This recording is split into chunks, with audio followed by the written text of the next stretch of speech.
fait 6 ans qu'il n'y avait pas eu de discussion officielle. On sait que voilà, ce qui s'est passé, ça a quand même été assez grave.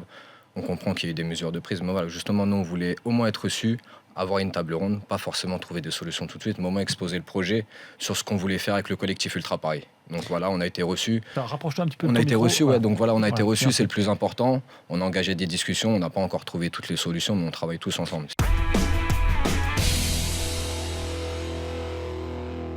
Il est juste, évidemment, sur un petit nuage là en ce moment, bluffé par les performances, lui, pour le coup sportif de Balotelli.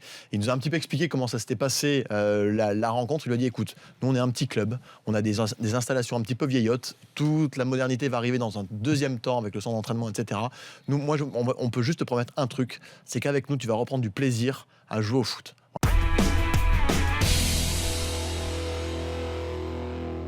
C'est un gars qui a quand même emmené l'Olympique de Marseille en finale d'une Coupe d'Europe, malgré tout. C'est quand même un événement dans l'histoire de ce club, qui était un événement important. Voilà, je pense que la fin aurait peut-être mérité autre chose, quelque chose de plus propre, de plus gentleman. Donc, d'un côté et de l'autre. D'ailleurs, je trouve que la fin de l'histoire est assez moche.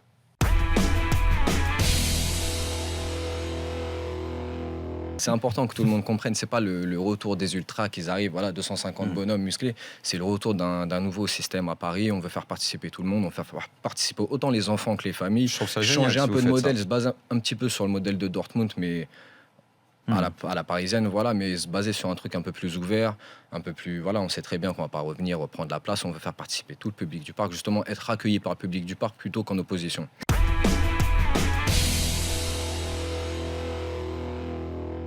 Je trouve ça incroyable. Voilà, qu'ils le prennent à 13 matchs et qu'après, on va me dire Kimpembe, il n'a pas la tête sur les épaules. Kimpembe, il s'enflamme. Mais il est déjà international. Kimpembe, c'est fini. On le retrouvera plus, même quand il est en remplaçant. Il va dénigrer les gens à l'extérieur qui vont le critiquer. Ce joueur-là, il joue pas et ceci. Lui, il va dire les gars, je suis international.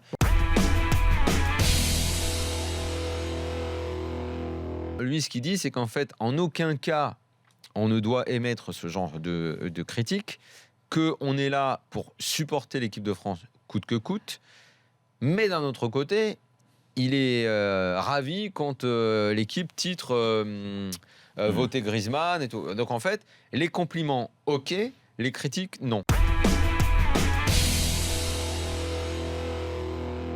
Évidemment que des déplacements de supporters, ou pas de déplacements d'ailleurs, ça nécessite un encadrement.